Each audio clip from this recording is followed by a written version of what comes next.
Hey guys, welcome back to another episode of The Content Crowd. The Content Crowd is a podcast where we talk about what makes content resonates from creative. Mess that up. The Content Crowd is a podcast where we talk about what makes content resonate from creative habits to point of view shifts to behind the scenes breakdowns so that listeners and me also can stop mimicking and start making something that matters.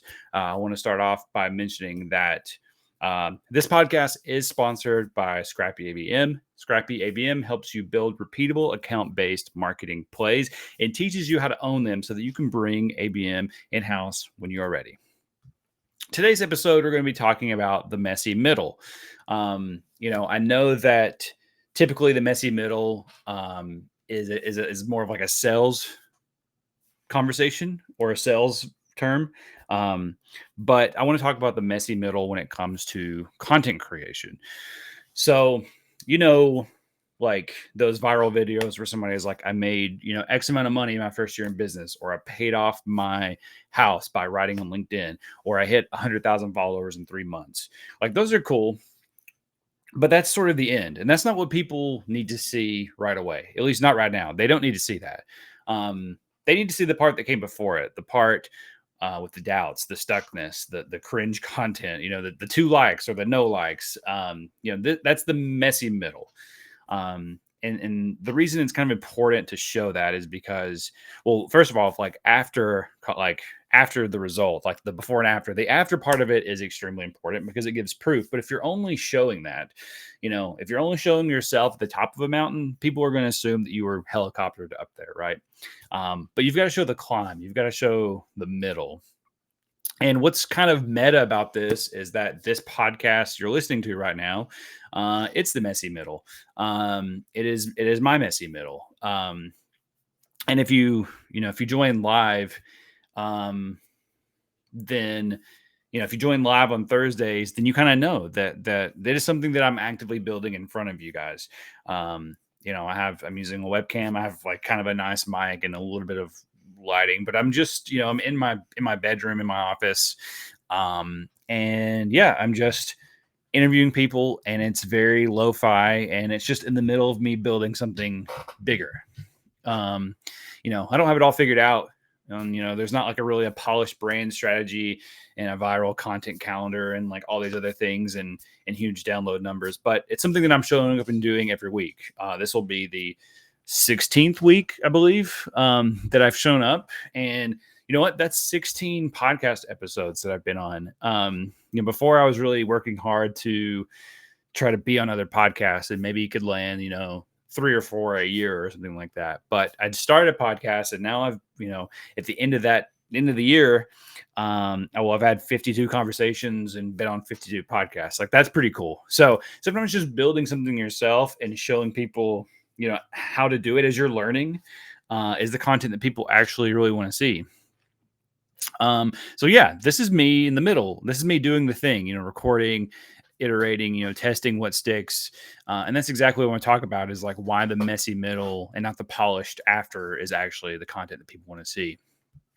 So let's start here. Most of us, especially if you're a creator or a founder or a coach or whatever, like we think the valuable content like is what happens after the breakthrough. And it's why a lot of us wait so long to actually, publish and start creating because we haven't got to that point yet. Like let me wait until I figured it out and then I'll teach it and then I'll sell a product around it or then I'll do whatever.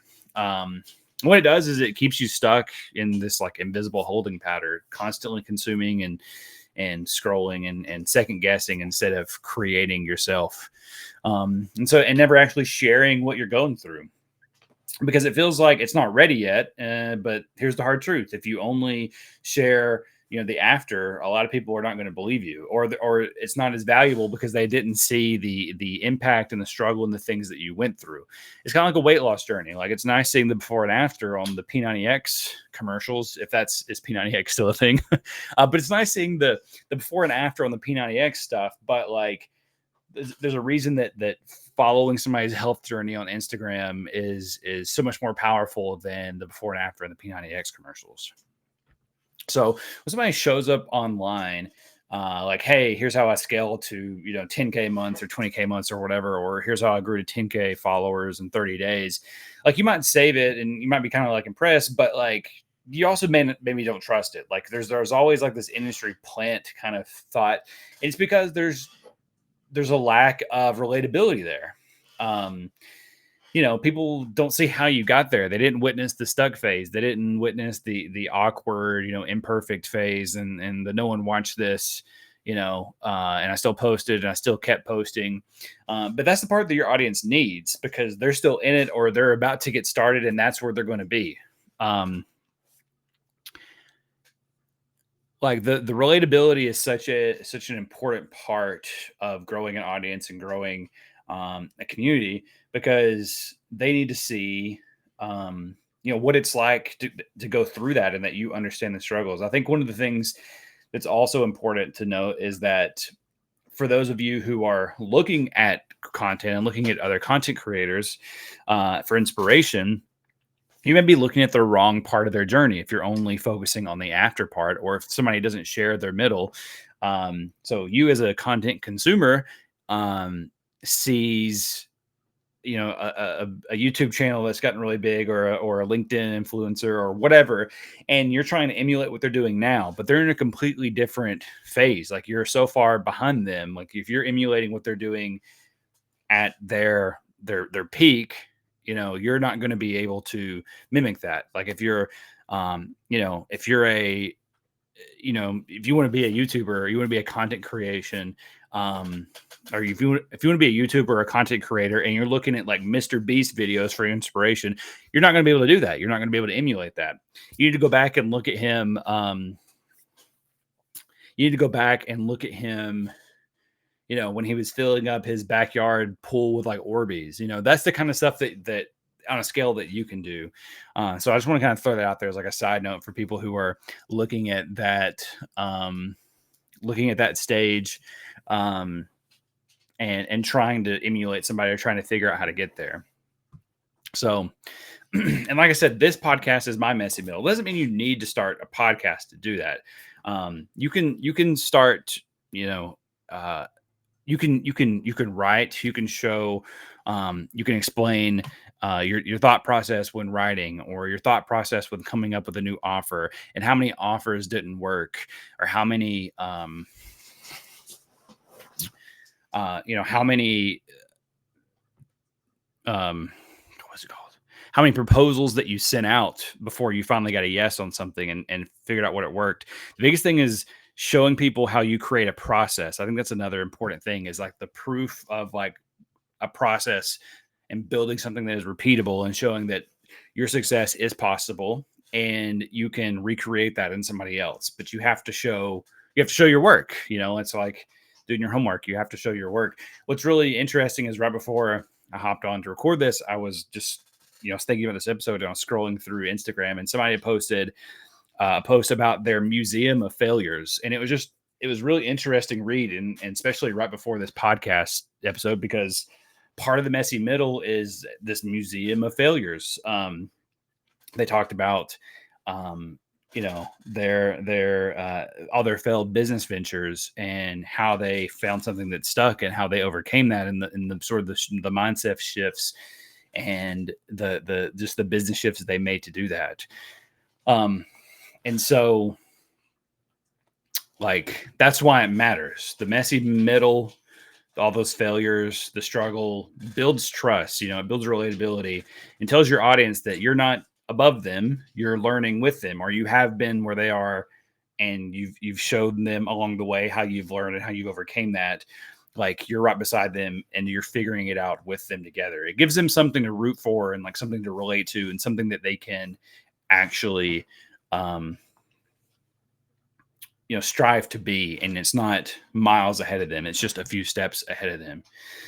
And again, showing your process doesn't make you look less credible either. It eventually, it makes your eventual wins believable, because they saw how hard you work. When you do hit that milestone, whether it's landing your first client, or landing your 100th client, or going viral, or launching something, or putting a new offer out there, or hitting, however much money a month you want to make, like, people will remember, like, oh, I saw them posting when nobody else was watching. I saw them building this when nobody else was actually, you know, caring about what they were doing.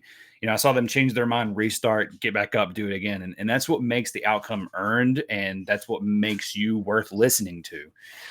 If you want to be somebody who is impactful and grows an audience and grows a community, you have to be somebody who is worth listening to.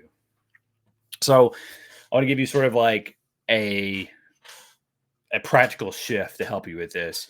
Like, here's your creative reframe for this. If you're in the middle of a pivot, a burnout, or relaunch, or rebuild, you just want to get started. You know, that's not a content block of being stuck or redoing something or not even starting at all. Like, that is the actual content.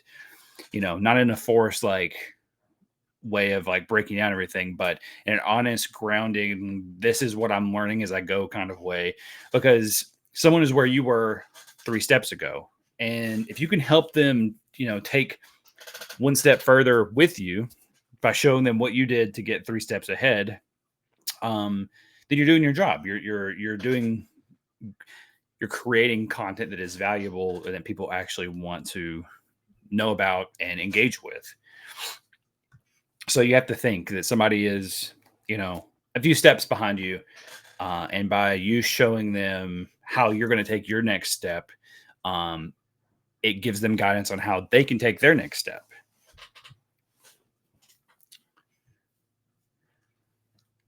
So I hope that I hope this helped shift something for you and made you think that, like, okay, maybe I can actually start creating, or I can start posting this draft, or I can start sharing a little bit more.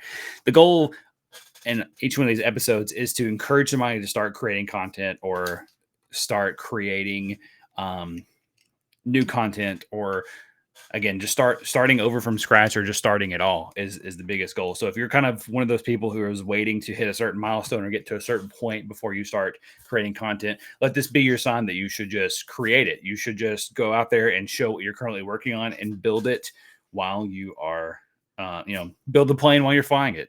That's what the messy middle is, and that's the kind of content that people want to see. And yeah, send if this was helpful, if this kind of unlocked anything or gave you any ideas, send this to someone who's in the middle of their thing, and or somebody that you want to show what they're currently working on, because maybe they need the reminder too that you don't have to be done to be helpful.